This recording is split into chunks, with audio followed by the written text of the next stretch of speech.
G'day all. Today we're going to have a look at an icon, I believe, of CB radios. This is the Centurion 40D 40 channel AM SSB radio from back in the day. And when I mean back in the day, I mean way back in the day. We're talking original 40 channel first generation 858 board. So the 858 was the phase lock loop chipset. This radio here has the first generation board. There is a noticeable difference between the first generation board and the second generation 858 board, as in the printed circuit board. I'll go through that in a video coming up. I'll show you the differences between the two boards, this being the first generation, and the, you have a think about the President Washington the Navajo 457s, 458s, a myriad, the President Adams, the Grants, everything like that. A myriad of boards that were the 858 board as we knew them. But this guy here was the first generation 858 board. But that's for another day. So let's have a look at this radio. What a beautiful radio it is. It's got 1970s written all over it. It's absolutely fantastic. A couple of things to like and dislike. One of them, of course, was the flip clock doesn't work. It's jammed up because I bought this radio new old stock. It's never been used. I've had this running now for about a day. I'm running it on 13.8. It's an American radio, of course. I think they came into Australia. In fact, I correct myself, they did come into Australia because I've got one somewhere. 23 channel version, but this is the 40 channel version of this radio, so it's 110 volt or 13.8. When I've got an old CB radio and it's got dual power, either AC or DC, I will definitely run DC voltage 13.8 because you never know what could happen if you plug it into full power. I don't know if you can see in the background, probably can't. It's probably covered there as such. But I do have a 110 volt step down, but at the moment I'm running it through my 13.8 volt power supply. So what a beautiful, let's get back to the radio. What a beautiful radio. This is just a joy to listen to. The receive's great on it. It's got a few problems on SSB transmit that I'll fix up. But let's get back to the basics. Let's get back to why they had a clock, why you could use it as a clock radio, and instead of just listening to your favourite radio station, you got to listen to somebody carrying on CB radio, which was interesting. But back in the day, that's what they did. Back in the 1970s, when we were all young blokes, like me, like young, in my teens at best. The clock doesn't work, it's jammed up. That's to be expected. The alarm, everything like that, I haven't checked. Push to adjust, as I said, push to adjust doesn't work. Great instruments there, the power modulation, everything like that, and SWR bridge works. It's got SWR bridge to calibrate, which you can see there, and there it is there. AM, the usual suspects, the PA, the inevitable PA switch for whatever reason, noise blanker, power on and off, beautiful channel selector right in the middle of the radio. Now, this is the part that gets me. Beautiful front-facing, forward-firing speaker, as they called them. Beautiful to listen to. You've got your clarifier, RF gain, volume, squelch. You've got your tone, in and out tone. I think that's about it. What else we got? That's basically the radio. What you see is what you get. When you've got a green light for receive, and when you transmit, hello, you can see the red light come on the air. That's not a radio station from back in the day. Nothing is. So, as I said, I got this radio brand new.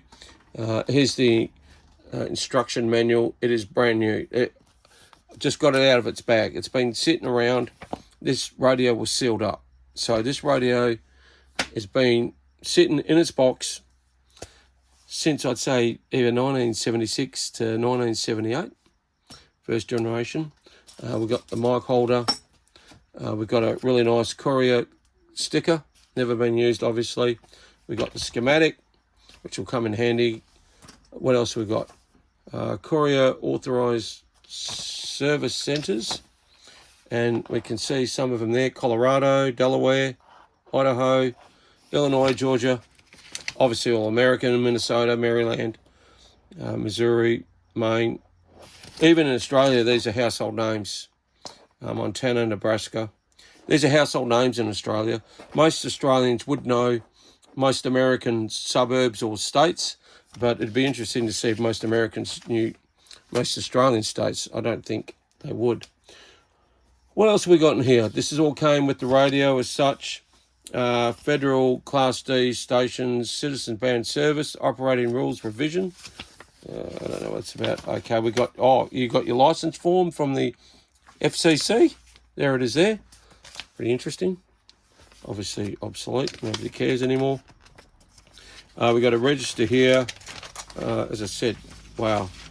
I won't fold that out. That's not too sure. That must be a register for the radio. Temporary permit, Class D. This is all brand new. This is the first time I've opened this is tonight. It's been sitting. I've had this radio for about 3-4 years. It was sitting there in its box, annoying me.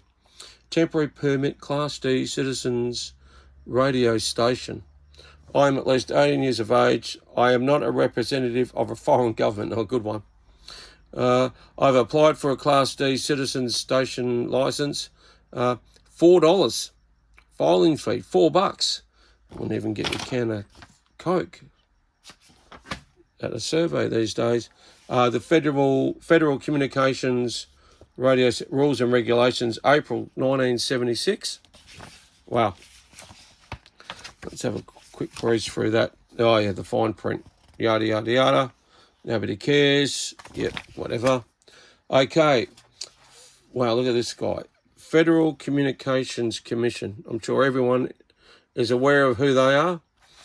Citizens Band Service, Amateur Radio Service, Disaster Communication Service. So, before we go through that, so let's have a quick think about back in the day when I got back into CB, when I got into CB, there was a thing over in Australia called Quest, which was a Citizens Radio Emergency Service something team, I think it was, and they were all over the place. So, if there was a disaster or a traffic jam or an accident or whatever it was, Quest in Australia were the people to get on Channel 9, hence Channel 9 on a lot of those radios. I don't think this radio's got Channel 9, thankfully, because you can always do that, can't you?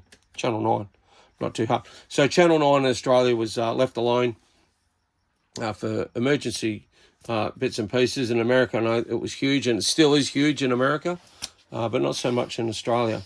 Okay, so rules and regulations, April 1975. Incredible.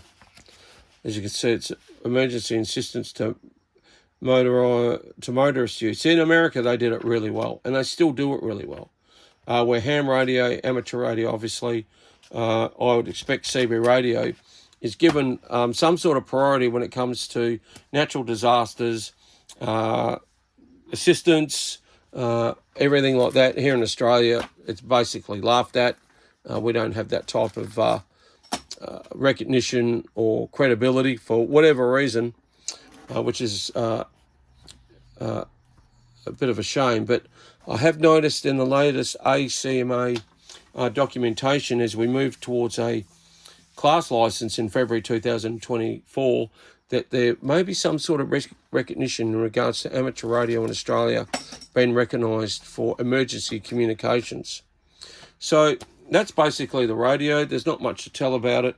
Fairly quiet at the moment, as you can hear. Clock's not working. Full 40 channel radio. As I said, I've got a 23 around here, which is the Aussie version. Why they did 23 channel and 40 channel amazes me, especially in the United States, where that many people using CB radio. It would have been incredible back in the day. 40 channel wasn't enough, and obviously everyone went and did their bit and modified it for extra channels and everything like that. So that's just a quick look at the Gladiator. Here we go. Here's the original power supply lead. Never used, never been out of its plastic bag. The mic's like brand new, nice and shiny. That was in its plastic bag. Got the box over there, full foam inserts, everything done. What a great radio. So this one is a project. I have a lot of project CB radios, but when this one came up about, I don't know, four years ago plus now, I just grabbed it. It was too good a deal to be true. The box had never been opened. The radio is still in its plastic bag. You could tell that the plastic was still flat, and the radio had never been out. So it's going to need a bit of TLC. I'm just going to let it run for another day. Sometimes these radios do come up, as they say, once the capacitors are charged up. It's amazing what can happen. All of a sudden they stop working, but this analog clock, flip clock, is not going to work. And I'm sure as hell I'm not going to put a digital clock in it or butcher it or anything like that.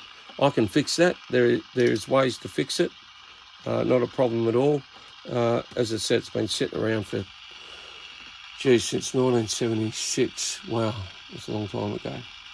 Anyway, here's another one. I'm going to do a follow-up video. I'm going to show you the difference between, I believe, was the 858 first generation PCB and the second generation PCB, which everyone is more familiar with. But this guy is the granddaddy of the 858 boards. Okay, I hope you like this quick one. Like, share, subscribe, do all that good stuff. Thanks for helping out the channel. Thanks for watching. Do all that stuff. And I'll do a follow-up on this, and I'll probably run another 858 up as well that I've got over there from Tim over in AZ. It did an outstanding job on it, and I'll show you the difference between the two boards. 73s, guys, thanks for watching.